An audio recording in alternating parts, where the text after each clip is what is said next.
Hello दोस्तों, आप लोगों का A2 एकेडमी में स्वागत करते हैं। बीपीएससी बिहार शिक्षक बहाली 2.0 की आज हम बात करेंगे। इसमें सारा टेस्ट है आपका एग्जाम जो हुआ था 24 अगस्त को ना, बिल्कुल उसी पैटर्न पे आप लोगों का ये पेपर है। आप इसको सॉल्व कीजिए और देखिए इस टेस्ट में आपके कितने नंबर आते हैं। ठीक है, टोटल हम 100 क्वेश्चन करेंगे। ठीक है, इसमें साइंस भी है, जीएस भी है, करंट अफेयर भी है, सारा एक कम्बो पैक है। तो आइए बिना देर किए हुए हम अपने पहले क्वेश्चन पे चलते हैं। ठीक है, पहला क्वेश्चन आपके सामने है, आप इसका आंसर दीजिए। तब तक मैं पेन सेलेक्ट कर लेता हूँ। ठीक है, देखिए क्या क्वेश्चन कह रहा है। हड़प्पा सभ्यता में जोते हुए खेत के साक्ष्य कहाँ से मिलता है, कहाँ से मिलता है। ठीक है, ये आपको बताना है। कालीबंगा, बनावली, लोथल, रंगपुर। तो आपको पता है कि इसका आंसर तो कालीबंगा जाएगा। कालीबंगा आपको पूछें कहाँ पे है, तो कालीबंगा राजस्थान में घग्गर नदी के किनारे है। कहाँ पे है? राजस्थान में है। और किस नदी के किनारे पूछ ले तो घग्गर नदी के किनारे है। ठीक, घग्गर नदी के किनारे है। ये बात आप याद रखिएगा। और हड़प्पा कालीन स्थल है।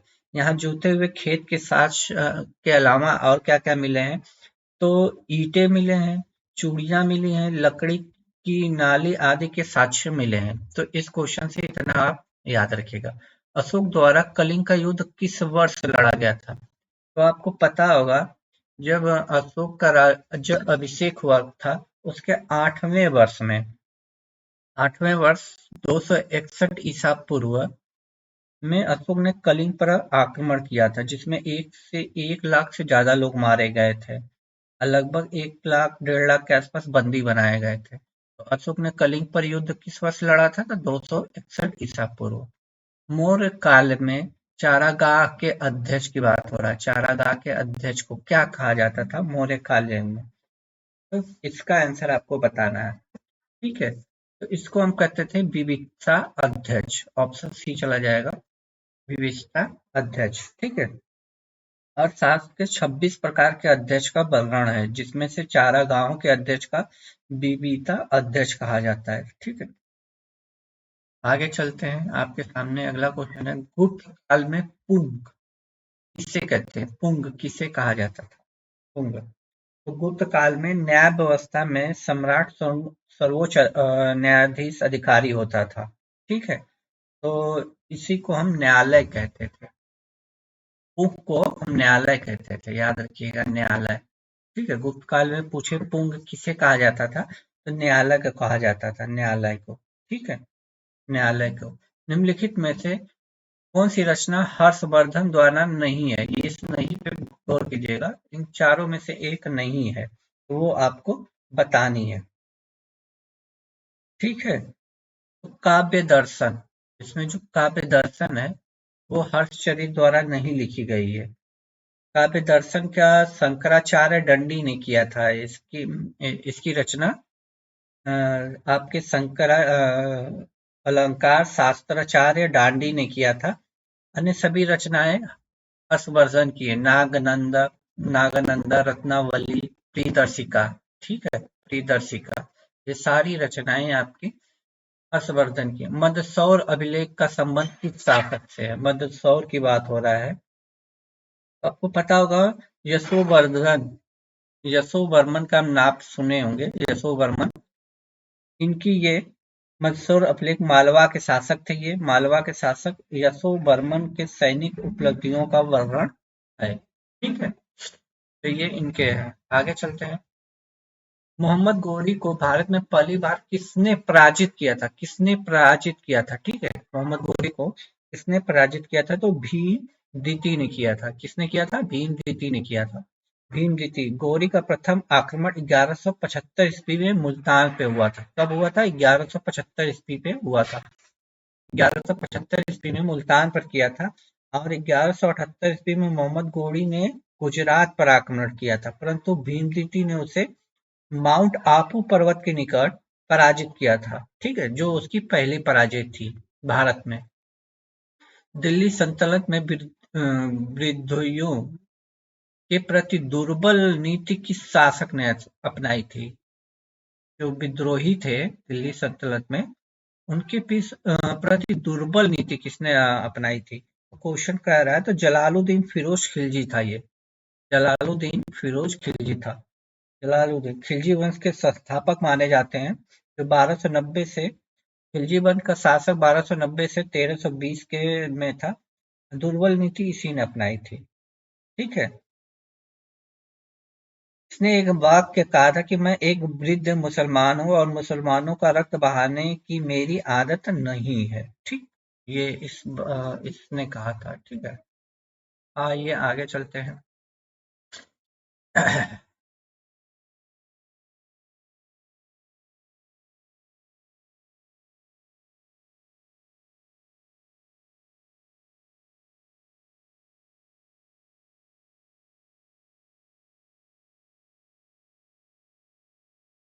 अगला क्वेश्चन क्या कह रहा है आप लोगों का, देखिए।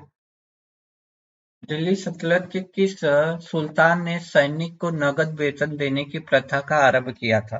तो ये अलाउद्दीन खिलजी था, जो 1296 से 1316 ईस्वी तक था। इसी ने नगद वेतन देने की शुरुआत की थी। अद्वैतवाद मत को प्रतिपादित किसने किया था? अद्वैतवाद तो ये शंकराचार्य आपके थे। शंकराचार्य ने इसको प्रतिपादित किया था 9वीं शताब्दी में। अद्वैतवाद मत की शंकराचार्य ने प्रारंभ किया था। ब्रह्मा और जीव पूर्व एकता को स्वीकार किया था। ठीक है, आगे चलते हैं। आगे कह रहा है कि निम्नलिखित में से किस मुगल बादशाह ने न्याय की प्रसिद्ध जंजीर लगवाई थी? तो ये जहांगीर थे। जहांगीर था, जिसने 1605 ईस्वी में जहांगीर गद्दी पर बैठा और आगरे के किले में और यमुना के किनारे खड़े पत्थर के खंभों के बीच न्याय की प्रसिद्ध जंजीर लगवाई थी। ठीक है, आगे चलते हैं। आइए आगे चलते हैं। निम्नलिखित में से किसने दारा सिकोह को लघु अकबर कहा था? लघु अकबर किसने कहा था? तो दारा सिकोह को लेनपुल ने कहा था। लेनपुल ने इन्हें लघु अकबर कहा था। सिरे अकबर के नाम से इन्हें जाना भी जाता था। दारा सिकोह को सिरे अकबर के नाम से 12 उपनिषदों को फारसी में अनुवाद भी इसने किया था। इस सिख गुरु ने सिखों को एक सैनिक संप्रदाय के रूप में परिवर्तित किया था। सिखों को एक सैनिक संप्रदाय के रूप में, तो ये गुरु गोविंद सिंह थे। गुरु हरगोविंद सिंह कहाँ पे है? ये छठवें गुरु थे।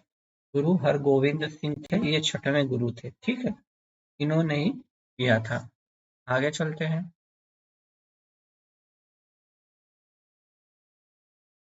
विजयनगर के किस शासक के काल में अब्दुल रज्जाक ने विजयनगर की यात्रा की थी? तो ये देवराय द्वितीय थे। देवराय द्वितीय, इन्हीं के शासन काल में अब्दुल रज्जाक ने, ठीक है, विजयनगर की यात्रा की थी। कौन थे? देवराय द्वितीय। देवराय द्वितीय, ठीक है। 1443 ईस्वी में फारस का यात्री था अब्दुल रज्जाक। पूछे कहाँ का यात्री था? तो फारस का यात्री था। ठीक है। वांडीवास का युद्ध कब लड़ा गया था? वांडीवास का युद्ध 1760 में लड़ा गया था। आपको पता है, अंग्रेजों और फ्रांसीसियों के बीच ये युद्ध लड़ा गया था। ठीक है, आगे चलते हैं। अहमद शाह अब्दाली के भारत के प्रथम आक्रमण के समय मुगल बादशाह कौन था? प्रथम आक्रमण की बात कर रही है दोस्तों, ये प्रथम आक्रमण ध्यान दीजिएगा। तो उस समय मुगल बादशाह मोहम्मद शाह था। मोहम्मद शाह था। ठीक है, मोहम्मद शाह था। मोहम्मद शाह 1719 से लेकर 1748 के समय अहमद शाह अब्दाली के प्रथम बार आक्रमण, जब 1748 में पंजाब पे आक्रमण किया था इसने, मोहम्मद शाह अब्दाली ने, तब उस समय मोहम्मद शाह था। ठीक है, इसको युग का मोती भी कहा जाता था। ठीक है, प्लासी का युद्ध कब लड़ा गया था? तो इसका कमेंट बॉक्स में आप लोग आंसर दीजिए, ये बताने वाला नहीं है ये। ठीक है, बहुत इजी क्वेश्चन, आप बताइए। 1757 में भागीरथी की नदी तट किनारे प्लासी में सिराजुद्दौला और रॉबर्ट क्लाइव के बीच युद्ध लड़ा गया था 23 जून 1757। ठीक है, आइए अगला क्वेश्चन। फैजाबाद में 1857 के विद्रोह का नेतृत्व किसने किया था? फैजाबाद में तो अहमद उल्ला थे। ये अहमद उल्ला थे फैजाबाद में। ठीक है, फैजाबाद में मोमली मौलवी अहमद उल्ला ने किया था। इस विद्रोह के जनरल रेनाड ने दबाया था। ठीक है। इस इतिहासकार ने बंगाल के 1765 से लेकर 1772 के मध्य कालखंड को डाकू राज्य की संज्ञा दी थी। डाकू राज्य की संज्ञा के एम पणिक्कर ने दी थी। के एम पणिक्कर ने दी थी। ठीक है। याद रखिएगा, इन्होंने डाकू राज्य की संज्ञा दी थी। पूछ लेता है, स्टेटमेंट भी बीपीएससी कई बार पूछा हुआ है। इकोनॉमिक हिस्ट्री ऑफ इंडिया नामक पुस्तक किसने लिखी है? इकोनॉमिक हिस्ट्री ऑफ इंडिया पुस्तक किसने लिखी है? रमेश चंद्र दत्त ने लिखी है। रमेश चंद्र दत्त ने लिखी है। ठीक है, रमेश चंद्र दत्त ने लिखी है। आइए आगे चलते हैं। 21 क्वेश्चन क्या कह रहा है? किस अधिनियम के माध्यम से भारतीयों की शिक्षा पर 1 लाख रुपए खर्च करने का प्रावधान किया गया था? तो ये 1813 का जो अधिनियम आया था, इसमें 1 लाख रुपए का खर्च करने का, ये बीपीएससी कई बार क्वेश्चन रिपीट कर चुका है। ठीक है, आगे चलते हैं। आत्मी सभा। आत्मी सभा का गठन किसने किया था? तो राजा राम मोहन राय ने आत्मी सभा का गठन 1814 ईस्वी में किया था। राजा राम मोहन राय ने जब किया था तो 1814 ईस्वी में किया था।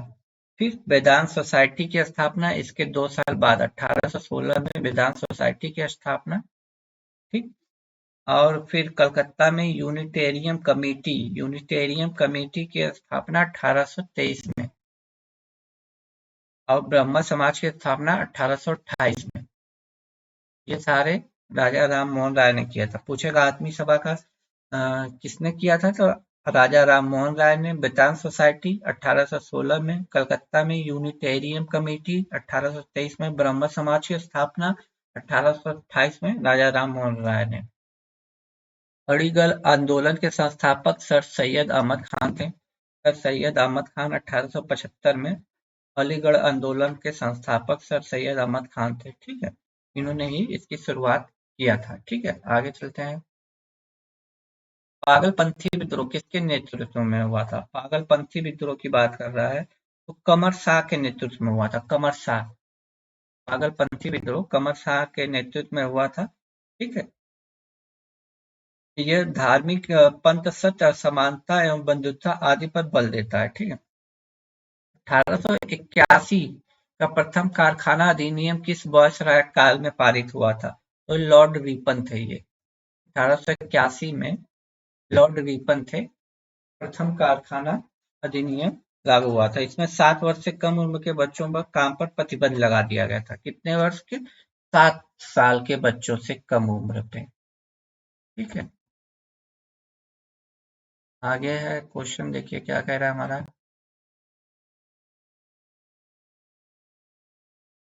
गांधी जी के दक्षिण अफ्रीका प्रवास के दौरान किस रचना का प्रकाशन किया था?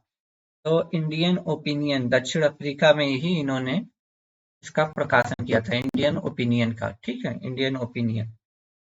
किस गवर्नर जनरल द्वारा प्रथम में प्रेस पर सेंसरशिप लागू किया गया था? प्रेस पर सेंसरशिप लागू किया गया था, प्रेस पर। तो लॉर्ड वेलेजली थे ये। लॉर्ड वेलेजली थे। ठीक है, लॉर्ड वेलेजली थे। इन्हीं की जनरल जो थे, गवर्नर जनरल, इन्हीं में सर्वप्रथम प्रेस पर सेंसरशिप लागू किया था। तो लॉर्ड वेलेजली थे। ठीक है। मुजफ्फरपुर की बात कर रहा है। मुजफ्फरपुर में किंग्स फोर्ट की हत्या का प्रयास कब किया गया था? तो 1908 पे 30 अप्रैल 1908 में किया गया था। 30 अप्रैल 1908 में मुजफ्फरपुर खुदीराम बोस और प्रफुल्ल चौकी ने किस फोर्ट पर बम फेंका था? लेकिन किस फोर्ट बच गए थे। ठीक है। निम्नलिखित में से किसने दिल्ली में स्वदेशी आंदोलन का नेतृत्व किया था? दिल्ली की बात कर रहा है और वो भी स्वदेशी। तो दिल्ली में आपके किए थे सर हैदर रजा। सैयद हैदर रजा ने किया था। ठीक है। स्वदेशी आंदोलन का प्रसार बंगाल से प्रारंभ होकर पूरे देश में फैल गया था। दिल्ली में स्वदेशी आंदोलन का नेतृत्व सैयद हैदर रजा ने किया था। ठीक है। The old grand old man के नाम से जाना जाता है। ठीक है, तो ये आपको बताने की जरूरत है नहीं। दादा भाई नौरोजी, इसका आंसर साफ साफ हो जाएगा। ठीक। अगला, निम्नलिखित में से कौन सी घटना सबसे बाद में हुई थी? सबसे बाद की घटना पूछी जा रही है, सबसे बाद की।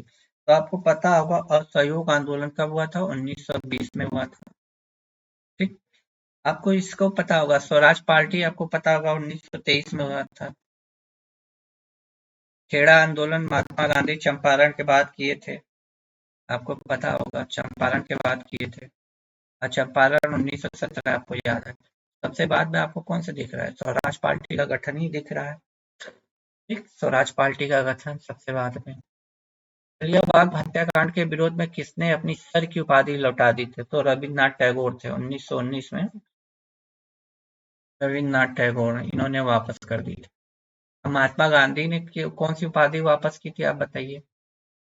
महात्मा गांधी द्वारा चलाया गया पहला जन आंदोलन की बात कर रहा है, तो जन आंदोलन आपका असहयोग आंदोलन हो जाएगा। ठीक है, 1920 में चलाया गया था पहला जन आंदोलन। निम्नलिखित में से किसके सुझाव पर भारतीयों के साइमन कमीशन से बाहर कर दिया गया था? साइमन कमीशन को किसके सुझाव पे बाहर किया गया था? तो ये लॉर्ड इरविन महोदय थे, इन्हीं के सुझाव पे भारतीयों को बाहर कर दिया गया था। ठीक है, भारतीयों को बाहर कर दिया गया था। द्वितीय विश्व युद्ध कब शुरू हुआ था? तो आपको पता होगा, द्वितीय विश्व युद्ध 1 सितंबर 1939 में आरंभ हो गया था। अगला क्वेश्चन, कौन सा युग्म सही सुमेलित नहीं है? नहीं की बात कर रहा है, तो आपको बताना है कौन सा सुमेलित नहीं है। तो लॉर्ड रिपन कम्युनिकल अवार्ड, यही गलत है। ठीक है, कम्युनिकल अवार्ड से विलिंगटन थे, मैं लिख देता हूँ, विलिंगटन ये थे। ठीक है? बाकी लिनलेथिको अगस्त प्रस्ताव 1940, डलहौजी ये भी सही है, चेम्सफोर्ड का देश शासन, ये भी तीनों सही है। ठीक है, आगे चलते हैं। झंडा गीत किसके द्वारा लिखा गया था? झंडा गीत की बात कर रहा है। झंडा गीत विजय विश्व तिरंगा प्यारा जो है, ये झंडा गीत है, तो श्यामलाल प्रसाद के द्वारा लिखा गया था। श्यामलाल प्रसाद के द्वारा लिखा गया। निम्नलिखित में से कोविड-19 वैक्सीन डीएनए आधारित वैक्सीन है, ये बताना है आपको। जायकोडी है, ऑप्शन ए चला जाएगा, जायकोडी। ठीक है, आगे है, कौन सा संगठन ऑपरेशन ग्रीन को कार्यान्वित करता है? ये करता है NAFED। ऑपरेशन ग्रीन योजना खाद्य प्रसंस्करण उद्योग मंत्रालय की देन है। ठीक है, तो इसका ऑप्शन नंबर ए चला जाएगा, NAFED। ठीक है, ग्रीन, ऑपरेशन ग्रीन की बात हो रहा है। आर्थिक सर्वेक्षण किसके द्वारा प्रकाशित किया जाता है? तो आर्थिक सर्वेक्षण आपको पता होगा वित्त मंत्रालय करता है, बजट के एक दिन पहले, आपको याद होगा। आर्थिक सर्वेक्षण बजट के सिर्फ एक दिन पहले किया जाता है। ठीक है, सर्व शिक्षा अभियान का उद्देश्य किस आयु के बच्चों को शिक्षा को प्रोत्साहन देना है? तो 6 से 14 साल के बच्चों को। इसकी शुरुआत कब हुई थी सर्व शिक्षा अभियान की? तो 2001 में हुई थी। ठीक है, 2001 में। आगे चलते हैं। वह उद्योग जो खनिजों का उपयोग कच्चे माल के तौर पर करते हैं, कच्चे माल के तौर पर करते हैं, खनिज आधारित उद्योग कहलाते हैं। ठीक है, वह उद्योग जो खनिजों का उपयोग कच्चे माल के तौर पर करते हैं, खनिज आधारित। निम्नलिखित कंद फसलों में से गरीब का मित्र कहा जाता है? कंद फसलों में से गरीब का मित्र कहा जाता है, तो इसको हम आलू को कहते हैं। गरीब का मित्र आलू को कहते हैं, कंद। ठीक है, पटैटो गरीब का मित्र फ्रेंडली कहते हैं। भारतीय मौसम विज्ञान संस्थान कहाँ पे है? आपको बताना है। तो भारतीय मौसम विज्ञान संस्थान नई दिल्ली में, आपको पता है। आप पूछ ले प्लाज्मा अनुसंधान संस्थान कहाँ है, तो आप गांधी नगर जाएंगे। प्लाज्मा की मैं बात कर रहा हूँ, प्लाज्मा, ठीक है, अनुसंधान संस्थान की बात कर लो, गांधीनगर चले जाएंगे। ठीक है, केंद्रीय वन अनुसंधान देहरादून में आपका है। सार्क की बात कर रहा है, स्थापना कब हुई थी? दक्षिणी एशियाई क्षेत्रीय सहयोग संगठन सार्क का स्थापना 1985 ईस्वी में हुई थी। कब हुई थी? 1985 ईस्वी में हुई थी। और इसका मुख्यालय कहाँ है? तो काठमांडू में है, काठमांडू में। और इसके सदस्य देश की मैं बात करूं, कौन कौन से सदस्य देश हैं? तो भारत, पाकिस्तान, बांग्लादेश, नेपाल, भूटान, श्रीलंका, मालदीव, अफगानिस्तान, मतलब भारत के सभी पड़ोसी देश हैं, चाइना को छोड़ के। ठीक है, चाइना को छोड़ के। मालदीव की बात करूं तो इसकी स्थलीय सीमा नहीं लगती है, जलीय सीमा लगती है भारत के साथ।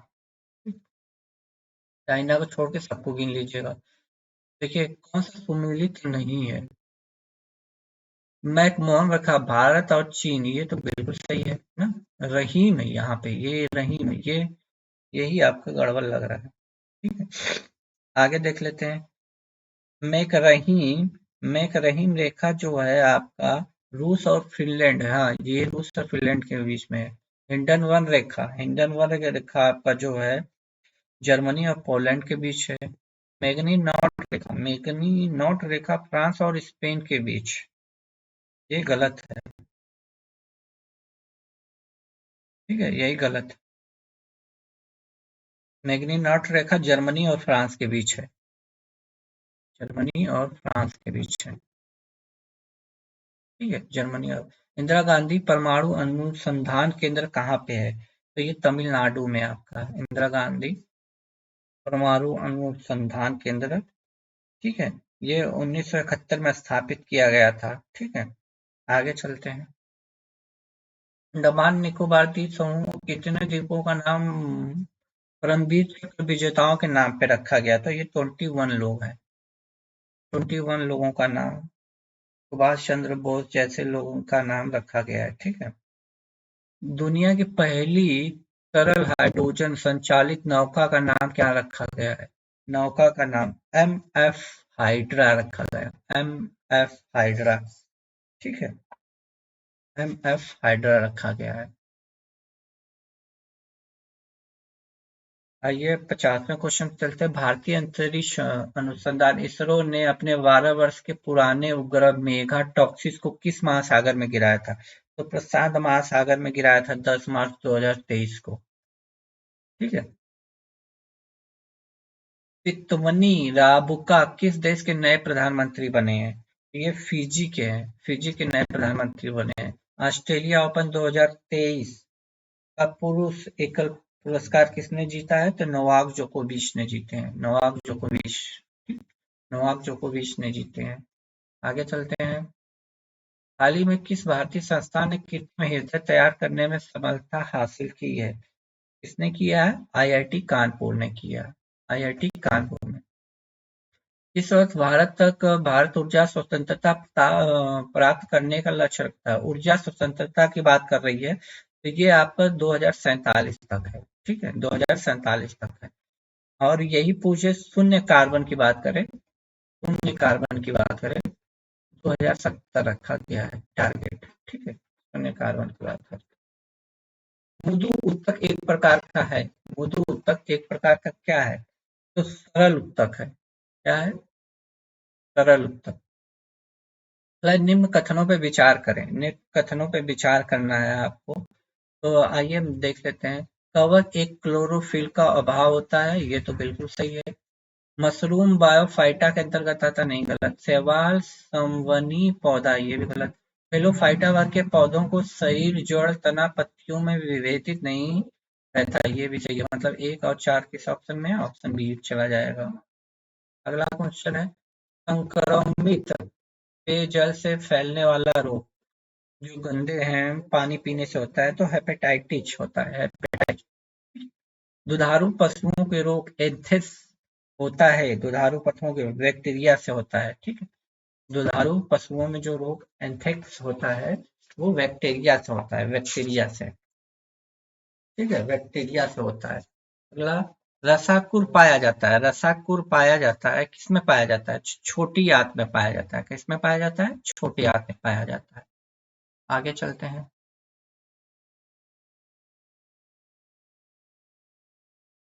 आवासीय श्वसन कोशिका में किस भाग में होता है? तो 60 का बताइए। कोशिका द्रव्य में होता है। कोशिका द्रव्य में होता है। आवासीय श्वसन कोशिका के किस भाग में होता है? जब फाइब्रिनोजन प्लाज्मा से अलग हो जाता है तो फाइब्रिनोजन रहित प्लाज्मा को कहा जाता है, तो इसको सीरम कहते हैं। सीरम। सीरम कहते हैं। ठीक है, सीरम कहते हैं। एस्ट्रोजन स्रावित होता है। एस्ट्रोजन स्रावित होता है, आपको बताना है। वो अंडाशय द्वारा होता है। कहाँ होता है? अंडाशय द्वारा। नर युग्म और मादा युग्म के संयोग से बनता है। तो नर में युग और जाइगोट के जाइगोट जाइगोट जाइगोट मूल भौतिक राशियों की संख्या है। मूल भौतिक राशियों की संख्या 7 है। ठीक है, सेवन सेवन डे होते हैं, सेवन से याद रखिएगा। मूल भौतिक राशियां कितनी होती हैं? 7 दिन होते हैं, 7 राशियां होती हैं। ठीक है। निम्नलिखित में से असत्य कथन का आपको पता लगाना है, असत्य कथन बताना है, सत्य कथन बताना है। ठीक है। दूरी में केवल परिणाम होता है, दिशा नहीं होती, यह अदिश राशि होती है। ये तो असत्य है। विस्थापन अदिश राशि है, विस्थापन सदिश राशि होती है। ठीक। और विस्थापन की दर त्वरण के नहीं, वेग की दर, मतलब तीनों गलत है, तीनों गलत है, यानी ऑप्शन डी हो जाएगा। यदि किसी वस्तु में बल लगाने से उसमें कोई त्वरण उत्पन्न नहीं होता तो वह बल क्या कहलाता है? तो वो संतुलित बल कहलाता है। संतुलित बल। यदि कोई वस्तु किसी द्रव में डूब जाती है तो कौन सा कथन सत्य होगा? वस्तु का भार उत्प्लावक बल के उत्प्लावक बल से अधिक है। वस्तु का भार उत्प्लावक बल से अधिक है। पूर्व आंतरिक परावर्तन की घटना तब संभव होती है जब प्रकाश संघनन में विरल के माध्यम में, संघनन से विरल माध्यम में, ठीक है, संघनन से विरल माध्यम में, ऑप्शन बी चला जाएगा। श्वेत प्रकाश एक प्रिज्म से होकर गुजरती है तो वर्ण यानी रंग सबसे कम विचलित होता है लाल रंग में, सबसे कम लाल रंग में। ठीक है। चालक की लंबाई बढ़ाने पर प्रतिरोध में क्या प्रभाव पड़ता है? तो ये बढ़ेगा, चालक की लंबाई बढ़ाने पर बढ़ेगा। वायस और चार्ल्स के नियम को सम्मिलित क्या कहते हैं? इनके नियमों को हम गैसीय समीकरण कहते हैं। चार्ल्स और बॉयल को जब दोनों नियम को मिला देते हैं। समुद्र के जल से नमक को किस विधि से हम बाहर करते हैं? तो वाष्पीकरण, वाष्पीकरण से हम लोग को अलग करते हैं। ठीक है।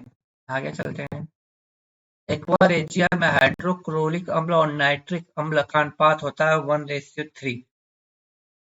विद्युत सुचालक अधातु है, विद्युत सुचालक अधातु है, 74 का हो जाएगा ग्रेफाइट। एक द्रव अधातु है, एक द्रव अधातु है तो ये ब्रोमीन हो जाएगा, ब्रोमीन, ब्रोमीन हो जाएगा।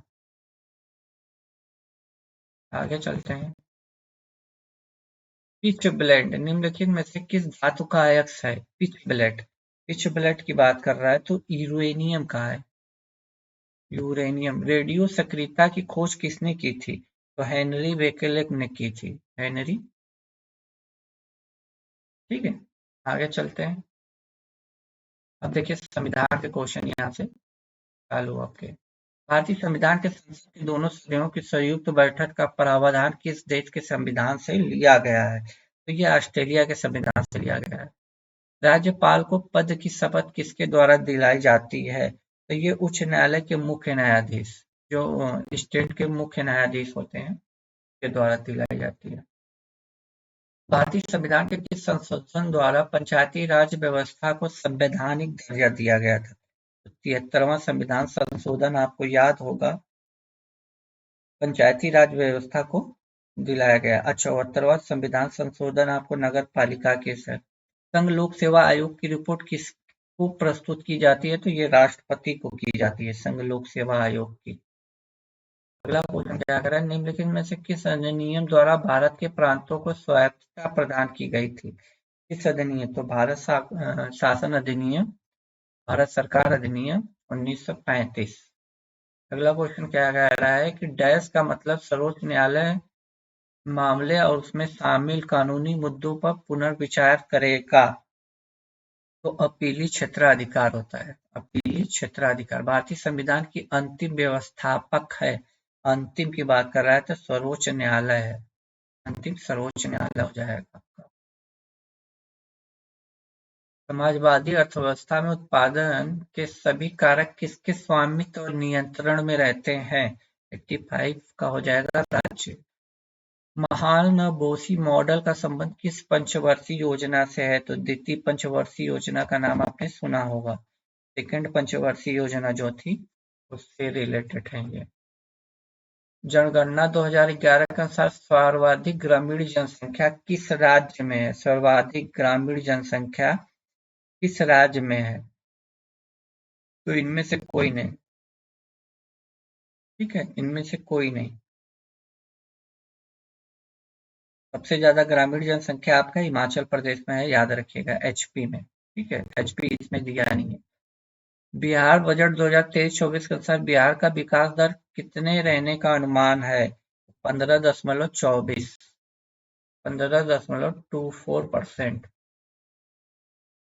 प्रति हेक्टेयर उत्पादन की दृष्टि से सबसे अधिक चावल का उत्पादन किस राज्य में होता है? प्रति हेक्टेयर की बात से बोल रहा है, तो पंजाब में हो जाएगा। सूची 1 को सूची 2 से सम्मिलित करना है, तो बताना। जिम कॉर्बेट आपका कहाँ पे है? तो उत्तराखंड में हो जाएगा। पहले का 3 देखिए केवल इसी में है। ठीक है, पहले का 3 इसी में है। बांधवगढ़ की मैं बात करूं तो बांधवगढ़ आपका हो जाएगा एमपी में। एमपी कहाँ पे है? 4 पे।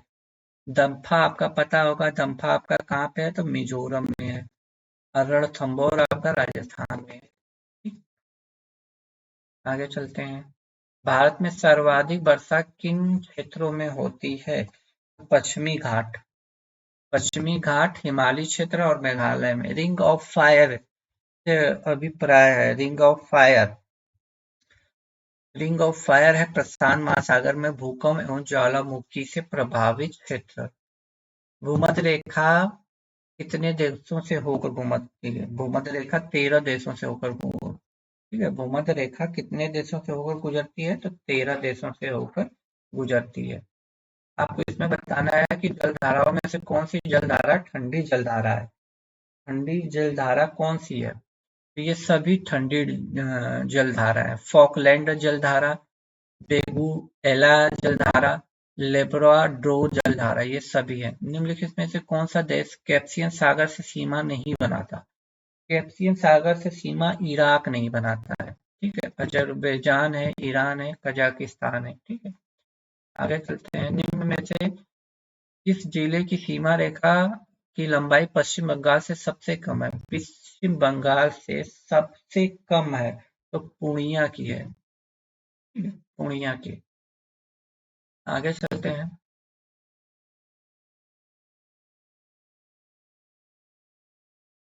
निम्नलिखित में से किस राज्य में सर्वाधिक पाइराइट पाई जाती है? सर्वाधिक पाइराइट किस पे पाई जाती है? तो आपके बिहार में पाई जाती है।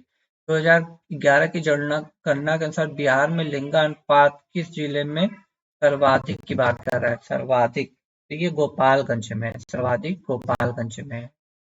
भारत का सबसे लंबा राष्ट्रीय राजमार्ग की बात कर रहा है। सबसे लंबा राष्ट्रीय राजमार्ग कौन सा है? तो राष्ट्रीय राजमार्ग, देखिए यहाँ जलीय राष्ट्रीय मार्ग की बात कर रहा है, जल मार्ग की बात कर रहा है, तो ये ऑप्शन 1 हो जाएगा। ठीक है, जो इलाहाबाद से हल्दिया तक है, 1620। शून्य रेखा, शून्य रेखा की बात कर रहा है। शून्य रेखा त्रिपुरा और बांग्लादेश के बीच में है। तो ये टॉप 100 क्वेश्चन थे। ठीक है दोस्तों, आज मैंने थोड़ा जल्दी जल्दी बताया क्योंकि दिक्कत थी गले में। ठीक है, यदि आप बिहार की तैयारी कर रहे हैं, चाहे शिक्षक की हो, पुलिस की हो या दरोगा की हो, किसी भी चीज की तैयारी कर रहे हैं, तो आप A2 अकेडमी को सब्सक्राइब कर सकते हो अपने। ठीक है, अपने स्टडी के लिए। तब तक के लिए खुश रहिए, मुस्कुराते रहिए। जय हिंद दोस्तों।